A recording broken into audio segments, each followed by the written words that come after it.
کا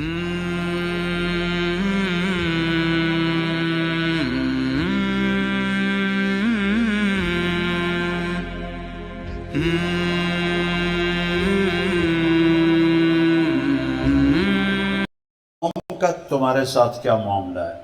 تو آپ فرماتے ہم اول من کذبنی، انہوں نے سب سے پہلے مجھے جھٹلایا ہے۔ تو کہتے پھر ہم تمہیں کیسے ساتھ لے کر جائیں جبکہ تیری اپنی قوم نے تجھے جھٹلا دیا ہے؟ تو بنو حنیفہ کے پاس آپ گئے تو کہنے لگے بیٹھ جاؤ، ہمارا سردار آتا ہے تو وہ بات کرے گا۔ جب ان کا سردار آیا تو انہوں نے کہا یہ کہاں سے آ گیا ہے؟ یہ دو جہان کے سردار بیٹھے ہیں، اللہ کے حبیب بیٹھے ہیں، یہ کہاں سے آ گیا ہے؟ کہ پورے اس حج کے مجمع میں کوئی سب سے زیادہ نحوست والا ہے معاذ اللہ تو وہ یہ شخص ہے۔ کہا اٹھو، اگر میری قوم نے تجھے نہ بٹھایا تھا تو میں تیرا یہیں سر اڑا دیتا۔ آپ بڑے ٹوٹے دل کے ساتھ اٹھے اور اونٹنی پر سوار ہوئے۔ جب آپ نے اونٹنی کو کھڑا کیا تو اسی بدبخت نے پیچھے سے نیزہ مارا تو وہ اونٹنی اچھلی اور آپ اونٹنی کے اوپر سے پتھروں پہ آ کر گرے اور آپ کی کمر میں ساری چوٹیں لگیں، خون نکلا۔ یہ سب چچا کے بعد ہو رہا ہے۔ اور آپ پھر اسی وجہ سے آپ تشریف لے گئے طائف کہ شاید طائف میں میری بات چل جائے، وہاں بھی پتھروں کے سوا کچھ نہ ملا۔ اور کیا درد بھری دعا ہے کہ اللہم انی اشکو الیک ضعف قوتی وقلت حیلتی وہوانی علی الناس۔ یا اللہ آج میں تیرے سامنے گلا کرتا ہوں، تو نے میرے ساتھ کیا کر دیا، تو نے مجھے کن کے حوالے کر دیا۔ کئی سال پہلے میں طائف گیا تھا، وہ جگہ دیکھی جا کر جہاں آپ کو پتھر پڑے تھے اور جہاں آپ کو زید بن حارثہ نے لٹایا تھا، آپ بے ہوش ہو گئے تھے اور آپ اتنی بری حالت تھی کہ عتبہ بن ربیعہ جس کا باغ تھا وہاں، اس نے جب آپ کو دیکھا تو اس کے بھی آنسو نکل آیا، دل پسیج گیا اور اس نے جلدی سے انگور توڑے، پلیٹ میں رکھے اور پھر جاتے ہوئے شرمایا اور اپنے غلام عداس کو کہا کہ یہ لے جا، وہ جو آدمی لیٹا پڑا ہے اسے کہنا تجھے رشتہ داری کی قسم میرے انگور رد نہ کرنا، کھا لینا۔ دشمنوں کو جس پہ رحم آ گیا ہو، آج امت کو ان پہ رحم نہیں آ رہا۔ خرافات کو دین بنا لیا ہے، رسم و رواج کو دین بنا لیا ہے، نمازوں کی چھٹی ہے، سچائی کی چھٹی ہے، دیانتداری کی چھٹی ہے، زنا کے اڈے ہیں، شراب کے اڈے ہیں، قتل و غارت ہے، جھوٹ دھوکہ ہے، رشوت ہے۔ یہ کیسی امت ہے اور کون سی امت جن کے لیے دشمن بھی روئے۔ تو وہ عداس آیا اور کہنے لگا یہ میرے مالک نے بھیجا ہے، آپ کھا لیں۔ تو آپ نے انگور توڑا، کہا بسم اللہ۔ تو عداس کہنے لگا یہ بول میں نے یہاں تو کبھی نہیں سنا۔ تو آپ نے پوچھا تم کہاں سے ہو؟ کہا میں نینوا سے ہوں۔ اچھا میرے بھائی یونس علیہ السلام کے شہر سے ہو؟ وہ کہنے لگا وما ادراک ما یونس بن متى، آپ کو کیسے پتہ ہے کہ یونس کون ہے؟ کہا وہ اللہ کے نبی تھے، میں بھی اللہ کا نبی ہوں۔ تو عداس نے آپ کے پاؤں میں پڑ گیا، پاؤں چومنے لگا اور کلمہ پڑھ لیا۔ تو عتبہ کہنے لگا لے بھائی میرا غلام تھا گیا۔ جب وہ واپس آیا تو کہنے لگا ارے تو نے اس کا دین قبول کر لیا؟ کہا ہاں وہ سچا نبی ہے۔ کہا نہیں ہے، سچا نہیں ہے، اسے چکر میں نہ ہو، تیرا دین زیادہ بہتر ہے۔ کہا آقا تو بھی قبول کر لے، تیری دنیا آخرت بن جائے گی۔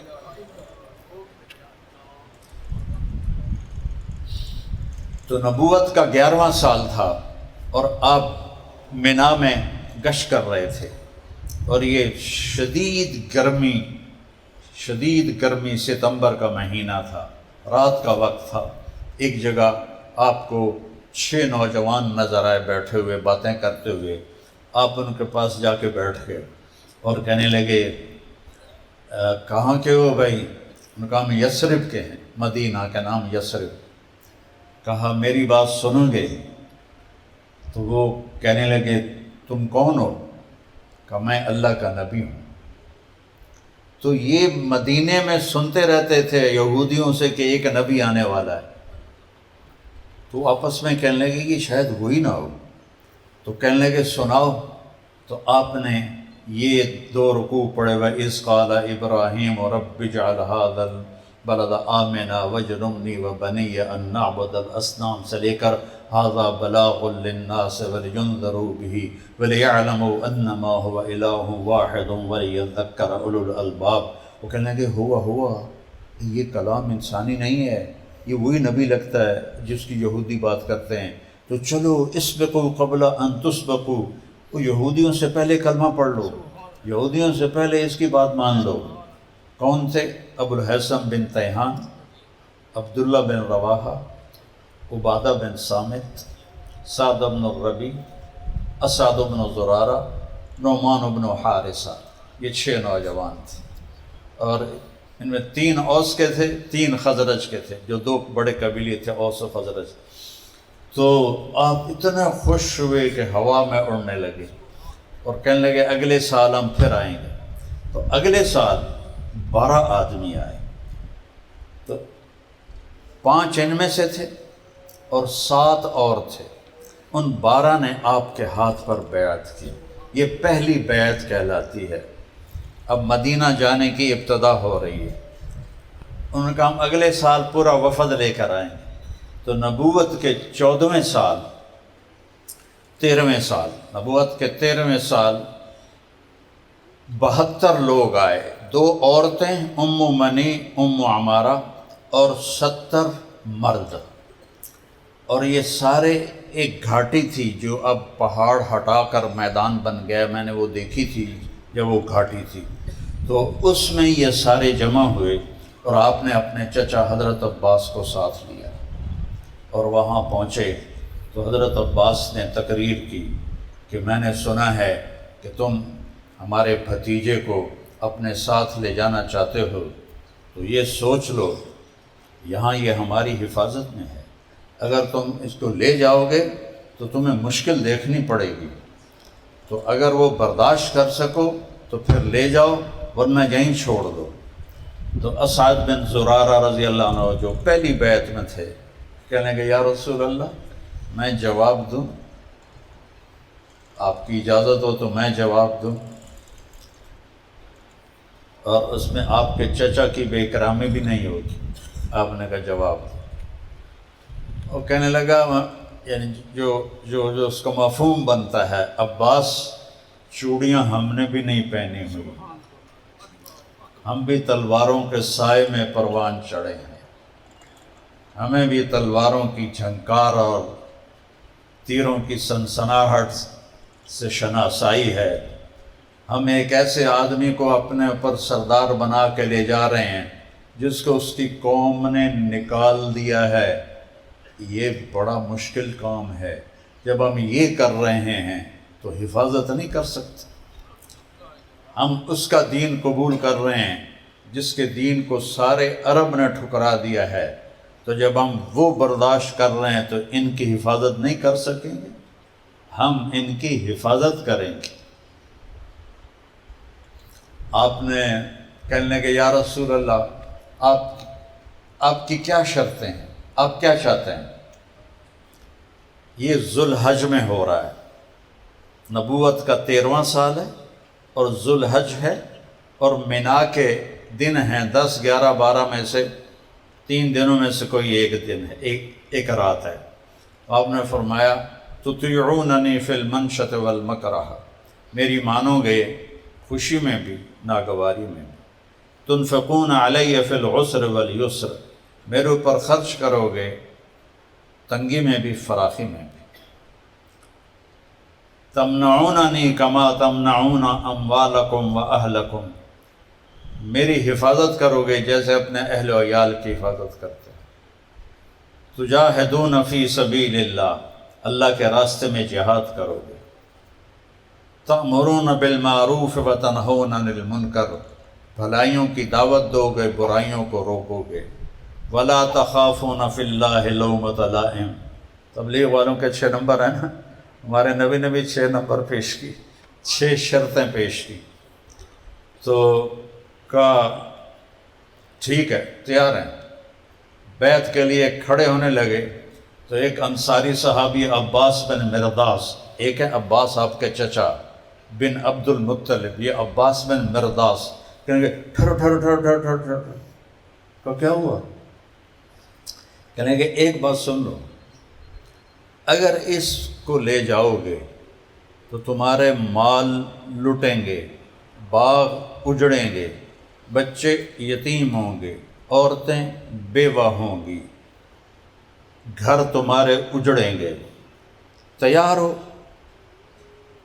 تیار ہو یہ سب کچھ ہو قبول کرنے کے لیے؟ تیار ہو تو لے جاؤ ورنہ یہیں چھوڑ دو۔ تو حضرت ابو الحیثم بن تیہان کھڑے ہو گئے، یا رسول اللہ اگر یہ سب کچھ ہو جائے جو عباس ہمیں ڈرا رہا ہے تو ہمیں ملے گا کیا؟ آپ نے کہا تمہیں جنت ملے گی۔ کہنے لگے پھر کوئی مسئلہ نہیں ہے، ہاتھ بڑھائیے۔ تو آپ نے ہاتھ بڑھایا تو سب سے پہلے حضرت ابو الحیثم اور دوسری روایت میں برا بن معرور، ان دونوں میں سے کسی ایک نے آپ کے ہاتھ پر بیعت کی، پھر باقی 70 نے کی۔ عورتیں آگے بڑھیں، ام منی ام عمارہ، آپ نے کہا نہیں میں عورتوں کو ہاتھ نہیں لگاتا، تمہاری بیعت ہو گئی۔ تو عبداللہ بن رواحہ کہنے لگے یا رسول اللہ حملہ کر دیں مکے والوں پر؟ آپ نے کہا نہیں ابھی نہیں، ابھی نہیں، ابھی تم خاموشی سے اپنے خیموں میں چلے جاؤ۔ اب یہ سارے نوجوان تھے، سارے نوجوان تھے، جو مدینے کے بڑے لوگ تھے ان کو پتہ ہی نہیں تھا، جو بڑے سردار تھے۔ تو شیطان نے مینا کی پہاڑی پہ کھڑے ہو کے چیخ لگائی، مکے والوں تمہارے خلاف یثرب والوں نے سازش کر دی، تمہیں قتل کے منصوبے بن گئے۔ وہ جب آواز گونجی تو صبح ہوئی تو انہوں نے یثرب کے سردار بلا لیے کہ کیا کر رہے ہو ہمارے خلاف؟ ان کو تو پتہ ہی نہیں تھا، وہ تو سارے نوجوان کر رہے تھے۔ انہوں نے کہا اللہ کی قسم ہم تو کچھ بھی نہیں کر رہے ہیں۔ تو پھر اسی رات کو ہی صحابہ مدینے والوں نے کہا یا رسول اللہ اب آپ ہمارے پاس ہمارے شہر آئیں۔ تو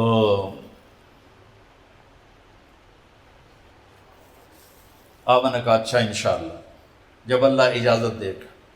تو حضرت ابو الحیثم پھر کھڑے ہو گئے، یا رسول اللہ ایک بات تو بتائیں، ہم آپ کو اپنے ساتھ لے جائیں، کل اللہ آپ کو فتح دے، آپ کا شہر بھی فتح ہو جائے، عرب بھی فتح ہو جائے، تو آپ پھر ہمیں چھوڑ کے مکے واپس تو نہیں جائیں گے نا، ہمارے ساتھ ہی رہیں گے نا؟ تو آپ مسکرائے اور آپ نے فرمایا کہ اب المحیا محیاکم والممات مماتکم، اب میرا مرنا بھی تمہارے ساتھ ہے، میرا جینا بھی تمہارے ساتھ ہے۔ کیا خوش نصیب لوگ تھے، کیا عظیم لوگ تھے۔ وہاں پھر یہ ترکوں نے مسجد بنا دی تھی اس جگہ پر، تو وہاں میں نے جا کے، ہمارے بلڈنگ قریب تھی تو میں وہاں عصر کی نماز وہاں جلدی ہوتی ہے، میں پیدل 3-4 کلومیٹر تھا چلتا چلتا وہاں پہنچ گیا، وہاں بیٹھ گیا۔ تو مغرب کی نماز کا میرا خیال تھا کہ میں اذان دے کے پڑھوں گا، تو وہ اتنے میں پولیس والے بھی آ گیا، تو وہاں میں نے جماعت کرائی۔ اس جگہ پر مجھے یہ شرف حاصل ہے کہ جہاں میرے نبی کے ساتھیوں نے بیعت کی تھی وہاں میں نے مغرب کی جماعت کروائی۔ تو جب محرم کا مہینہ آیا اور 14واں سال شروع ہو گیا تو اللہ کی طرف سے حکم آیا کہ اب ہجرت کی جائے۔ اب لوگ ہجرت کرنے لگے، صحابہ چھپ چھپ کے چھپ چھپ کے چھپ چھپ کے۔ ابو بکر نے اجازت مانگی، آپ نے کہا نہیں۔ تو کہنے لگے کیا میں آپ کے ساتھ جاؤں گا؟ کہنے لگے ہاں تم میرے ساتھ جاؤ گے۔ تو وہ رونے لگے، کہنے لگے میں نے ایک اونٹنی بھی پالی ہوئی ہے اسی کام کے لیے، آپ کو ہدیہ دوں گا۔ کہا نہیں میں اس کے پیسے دوں گا۔ حضرت عمر رضی اللہ عنہ نے اجازت مانگی، آپ نے دے دی۔ باقی سب چھپ چھپ کے جا رہے تھے۔ حضرت عمر نے ہتھیار سجائے، زرہ پہنی، ترکش میں تیر ڈالے، تلوار نیام میں ڈالی، نیزہ پکڑا اور ڈھال لٹکائی اور آ گئے بیت اللہ میں، آ کے طواف کیا۔ سارے قریش بیٹھے تھے، کہنے لگے جو یہ چاہے اس کی بیوی بیوہ ہو، بیٹے یتیم ہوں اور اس کی ماں روئے، آؤ میں جا رہا ہوں، مجھے روک کے دکھا دو۔ کوئی ایک بھی نہیں اٹھا، ایک۔ تو محرم گزر گیا، ہجرت چل رہی ہے، سفر گزر گیا، ہجرت چل رہی ہے۔ 27 سفر جمعرات کا دن آپ ابو بکر صدیق کے گھر گئے، فرمایا کہ ہجرت کا حکم آ گیا، تو کہا میں آپ کے ساتھ ہوں، ہم نے کہا تم میرے ساتھ، تو کہا رات کے پچھلے ٹائم نکلیں گے ہم۔ ادھر قریش آپس میں اکٹھے ہوئے، انہوں نے مشورہ کیا کہ یہ ویسے قابو میں نہیں آئے گا، اس سے قتل کر دو۔ تو ہر قبیلے کا ایک آدمی گھیرا ڈال لے، جب یہ گھر سے باہر نکلے تو اس کو قتل کر دو۔ اتنی ان میں بھی غیرت تھی کہ گھر کے اندر گھس کے نہیں قتل کرتے تھے، عورتوں کو نہیں قتل کرتے تھے، بچوں کو نہیں قتل کرتے تھے۔ یہاں دیکھو کہ مسجدوں میں گھس کے مار دیتے۔ بدبخت ہو گئی امت کا، نصیب سو گیا۔ تو آپ نے حضرت علی کو اپنی جگہ لٹایا صحن میں، اور پچھلی رات آپ اٹھے اور آپ نے مٹی اٹھائی، وَجَعَلْنَا مِن بَيْنِ أَيْدِيهِمْ سَدًّا وَمِن خَلْفِهِمْ سَدًّا فَأَغْشَيْنَاهُمْ فَهُمْ لَا يُبْصِرُونَ، ایسے پھینک ہم نے ان کے آگے پیچھے دیواریں کھڑی کر لی، انہیں اندھا کر دیا، تو آپ ان کے بیچ میں سے گزر گئے، ان کو نظر ہی نہیں آیا۔ ہر ایک کی آنکھ میں وہ مٹی پڑی اور وہ ریت، اور سارے تھوڑی دیر کے لیے ان کو نظر آنا بند ہو گیا۔ تو شیطان نے نعرہ لگا، او نکل گیا جے۔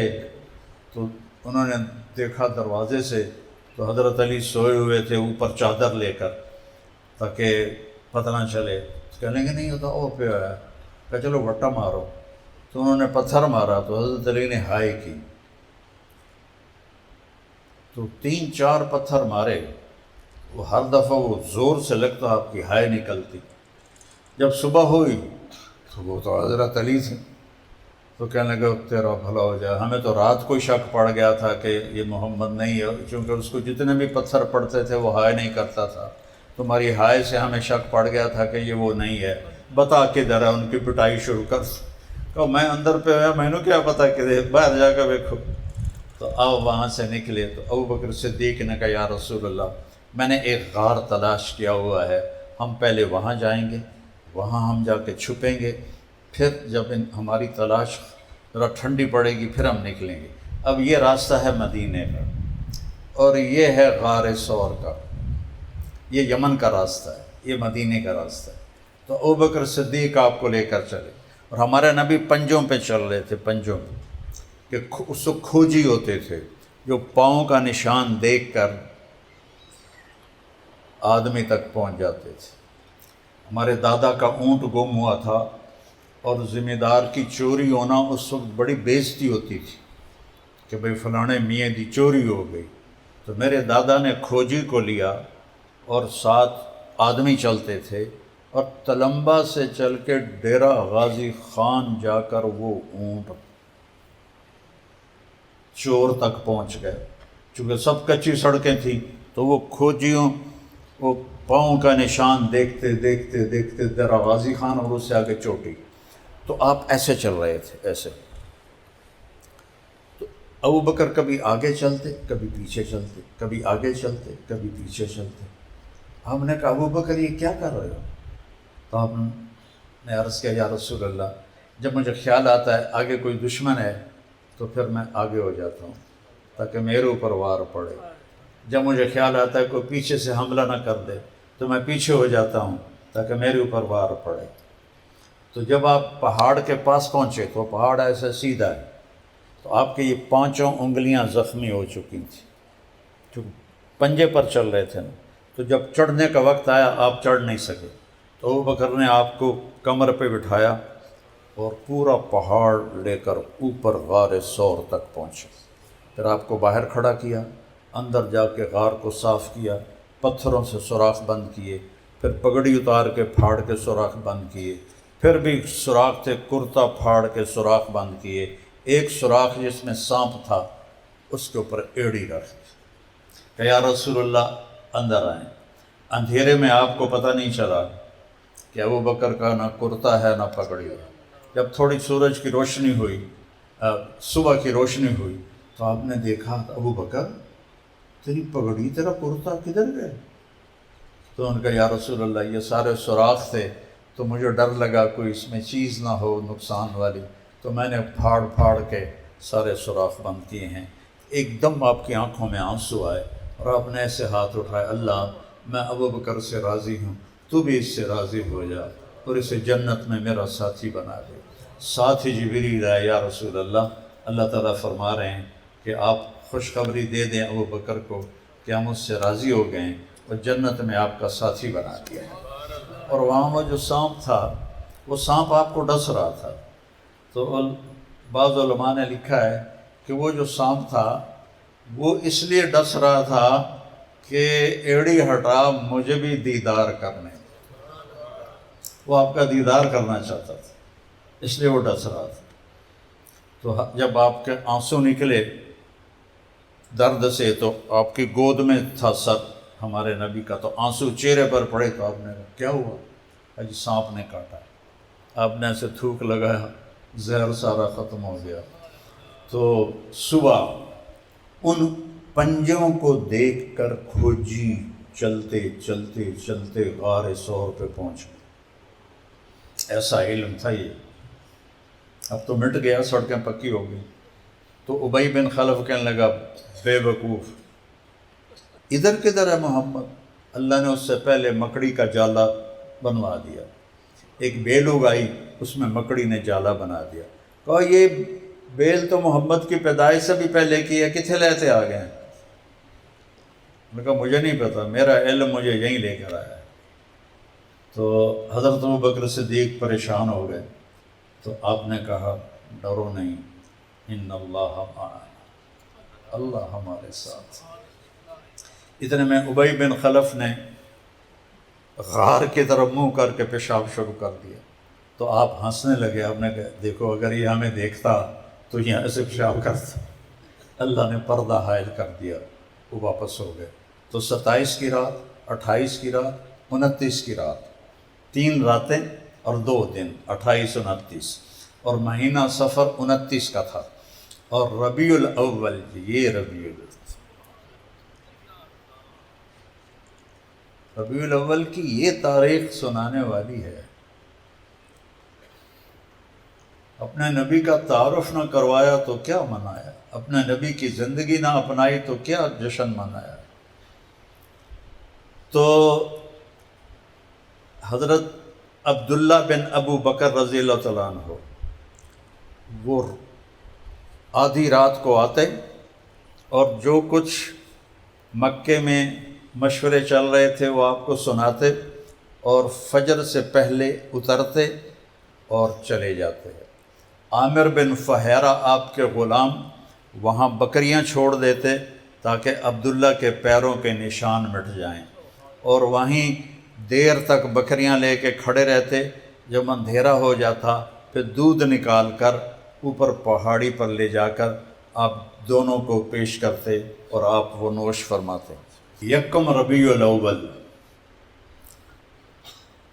ربیع الاول کو یوں بھی یاد کرنا چاہیے جو میں سنا رہا۔ یکم ربیع الاول، صبح صادق کے وقت آپ نکلے غار سے، اور ابوبکر صدیق کے غلام عامر بن فہیرہ وہ 3 اونٹنیاں لے کر آئے، اور عبداللہ بن اریقت ابوبکر صدیق کے دوست تھے، کافر تھے لیکن صحرائی راستوں کو جانتے تھے، وہ رہبر بنے۔ آپ نے مکے کو دیکھا ایسے، تو وہ کہیں ٹمٹماتے چراغوں کی لو نظر آ رہی تھی، تو آپ نے دیکھ کر بڑی حسرت سے کہا یا مکۃ ما اطیبک من بلد و احبک الی لولا ان قومی اخرجون منک لما سکنت غیرک۔ اے مکہ، تو مجھے کتنا پیارا ہے، تو مجھے کتنا محبوب ہے، کاش میری قوم مجھے نہ نکالتی، میں تمہیں چھوڑ کے کبھی نہ جاتا۔ اسی وقت اللہ نے قرآن اتارا، ان الذی فرض علیک القرآن لرادک الی معاد۔ میرے محبوب، ایک دن آئے گا آپ کا رب آپ کو شان کے ساتھ مکے واپس لائے۔